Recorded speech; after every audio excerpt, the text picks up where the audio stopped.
Bismillahirrahmanirrahim. Assalamualaikum warahmatullahi wabarakatuh. Perkenalkan, nama saya Elviani Nugraha, kelas 29C.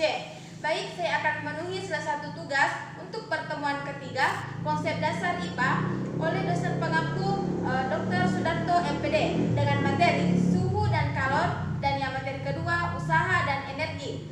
Untuk mempersingkat waktu, marilah kita simak video berikut. Baik, materi pertama suhu dan kalor. Materi kedua usaha dan energi.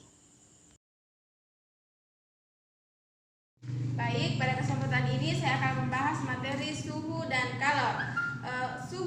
Suhu itu merupakan tingkatan derajat pada suatu benda yang menyatakan panas atau dinginnya suatu benda itu.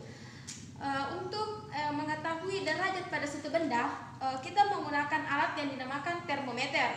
Termometer yang kita kenal waktu kita sekolah itu satuannya Celcius. Akan tetapi kita jabarkan di sini ada 4, yaitu Celcius, Reaumur, Kelvin, dan Fahrenheit. 4 bagian ini dengan adanya keempat bagian ini untuk mengkonversi satuan ke satuan yang lain. Saya akan gambarkan 4 bagian yang termasuk termometer.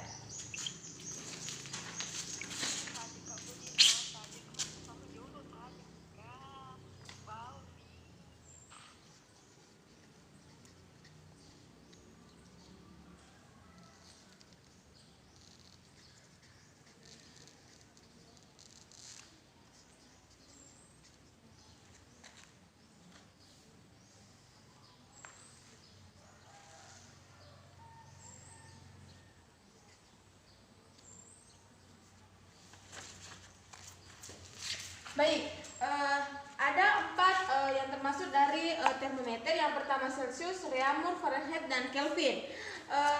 Pada bagian atas ini merupakan bagian atas dan ini adalah bagian bawah. Bagian bawah ini termasuk titik didih, dan di bagian bawah termasuk titik beku. Titik beku pada Celcius itu adalah 0 derajat. Begitu pula dengan Reaumur 0 derajat. Titik beku untuk Fahrenheit 32 derajat. Kemudian Kelvin 273. Untuk titik didih pada Celcius yaitu 100 derajat Celcius, Reaumur 80 derajat, Fahrenheit 212 derajat, dan Kelvin 373 derajat. Baik, inilah adapun rumus untuk merubah atau mengkonversi satuan ke satuan yang lain. Tentu kita melakukan perbandingan. Kita singkat saja dengan C, yaitu Celcius, kemudian Reaumur, Fahrenheit, dan Kelvin. Perbandingannya sudah ditetapkan, yaitu 5:4:9 banding 5.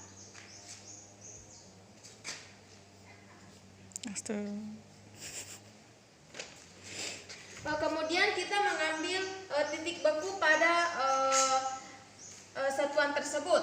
Itu 0 derajat, Reaumur 0 derajat, Fahrenheit 32 derajat, Kelvin 273 derajat.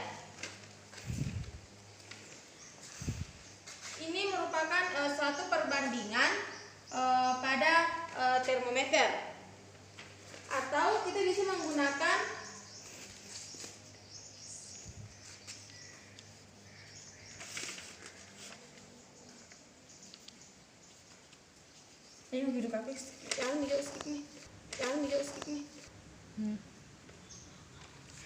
Baik, kita masuk ke contoh soalnya. Untuk contohnya yaitu 30 derajat Celcius, kemudian ingin dijadikan reamur. Caranya itu kita mengambil dari rumus perbandingan yang sudah ditulis pertama, yaitu R per C, reamur per Celcius, kali 30 derajat Celcius. Saya mengambil dari soalnya tadi. Kemudian perbandingan dari reamur itu adalah 4. Jadi kita tulis 4.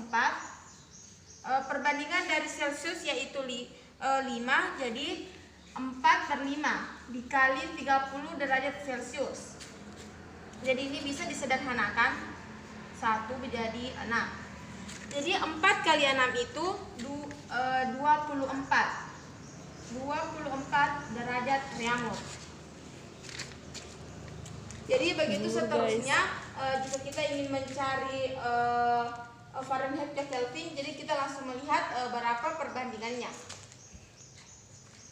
Baik, itulah materi tentang suhu. Selanjutnya kita pindah ke materi kedua, yaitu kalor.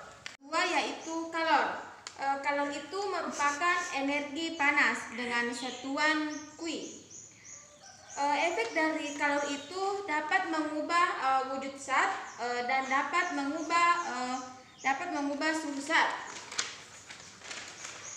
Untuk perubahan pada zat, kita dapat melihat rumus yang saya tampilkan berikut. Inilah rumus dari kalor beserta keterangannya. Pada materi kalor juga terdapat 3 perpindahan kalor, yaitu pertama konduksi, konveksi, dan radiasi. Untuk perubahan kalor yang pertama yaitu konduksi, yaitu perpindahan melalui zat perantara yang disertai dengan partikel-partikel. Contohnya ketika tukan besi memanaskan besi. Contohnya seperti ini, anggaplah ini besi. Ketika dipanaskan, maka dari ujung ke saya ini, ketika dipanaskan akan dibawa oleh partikel-partikel sehingga semua besi dapat menghantarkan energi panas. Adapun rumus laju kalor kita bisa lihat pada slide berikut. Ini merupakan rumus laju kalor secara konduksi. Dan berikut contoh dari perpindahan secara konduksi. Kedua, yaitu secara konveksi, yaitu melalui zat perantara yang disertai dengan perpindahan partikel. Contohnya itu memanaskan air. Bisa kita lihat juga pada gambar berikut. Berikut contoh gambar perpindahan kalor secara konveksi, dan rumusnya seperti berikut.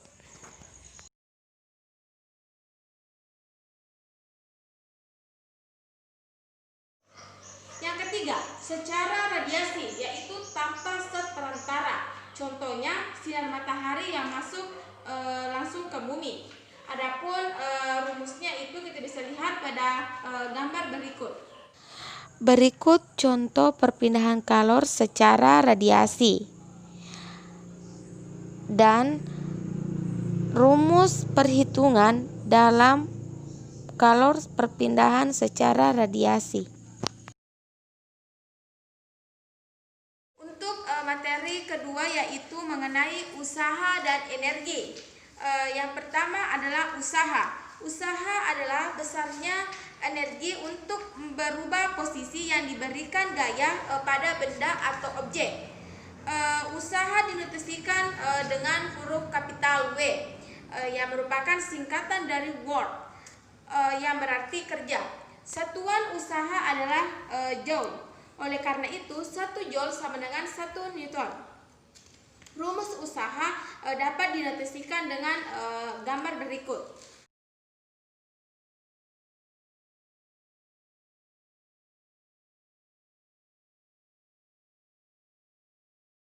Dalam usaha itu dapat dikatakan yaitu usaha bernilai positif, bernilai negatif, dan bernilai nol. Di mana usaha dikatakan bernilai positif itu ketika apabila gaya yang diberikan itu searah, sedangkan usaha dikatakan negatif apabila gaya yang diberikan pada suatu benda itu secara berlawanan, tidak searah. Jika usaha dikatakan tidak bernilai atau sama dengan nol ketika diberikan gaya namun tidak terjadi perpindahan, dan yang kedua gaya yang diberikan tegak lurus dengan perpindahan cos 90 sama dengan nol. Adapun gaya juga usaha dikatakan dari beberapa gaya. Baik, untuk lebih jelasnya saya akan memperlihatkan gambar di mana usaha yang bernilai negatif, di mana tanda panahnya kita bisa lihat yaitu secara berlawanan. Dan gambar kedua yaitu usaha bernilai positif, di mana gerobak dan kuda tersebut itu mengarah pada arah yang sejalur atau searah. Sedangkan pada gambar ketiga itu usaha yang bernilai nol.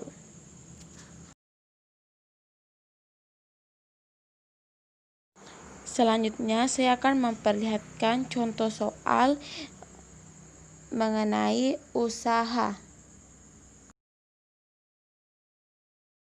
Untuk poin kedua yaitu energi. Adapun hukum kekekalan energi yaitu ada 3.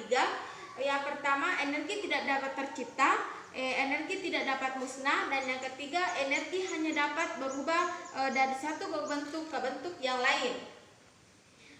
Perubahan energi itu dari energi matahari menuju ke energi listrik, kemudian ke energi mekanik. Energi itu ada 2. Yang pertama energi potensial dan energi kinetik. Energi potensial itu adalah energi karena perpindahan posisi, sedangkan energi mekanik dikarenakan oleh gerak. Energi terbagi atas 2, yaitu energi potensial adalah energi yang dimiliki suatu benda dalam posisi tertentu yang dipengaruhi oleh gravitasi. Sedangkan yang kedua, energi kinetik ialah energi yang dimiliki suatu benda yang dipengaruhi oleh kecepatannya. Untuk lebih jelasnya, itulah pengertian dari energi kinetik dan potensial. Baik, contoh pertama seperti orang yang memanah. Ini juga merupakan terjadi suatu perubahan energi di mana energi potensial berubah menjadi energi kinetik. Dan kedua yaitu seorang yang menjatuhkan bola. Selain contoh dari ban, kita juga dapat melihat ketika anak ini melemparkan bola ke bawah. Energi pertama itu adalah energi potensial. Setelah dia melempar bola tersebut, energi potensial berubah menjadi energi kinetik. Adapun persamaan energi potensial, kita bisa lihat rumus berikut. Inilah rumus dari energi potensial beserta keterangannya di bawah. Kemudian untuk menghitung energi kinetik, kita bisa lihat rumus berikut. Dan yang kedua, rumus energi kinetik yang disertakan dengan keterangan di bawah. Untuk mengetahui total dari energi potensial dan energi kinetik, kita juga bisa melihat rumus berikut. Baik, yang ketiga adalah rumus energi mekanik, di mana gabungan antara energi potensial dan energi kinetik yang sudah diterterakan keterangannya di samping. Itulah video mengenai materi konsep dasar IPA untuk pertemuan ketiga. Jika ada kesalahan mohon dimaafkan. Sekian, Assalamualaikum warahmatullahi wabarakatuh.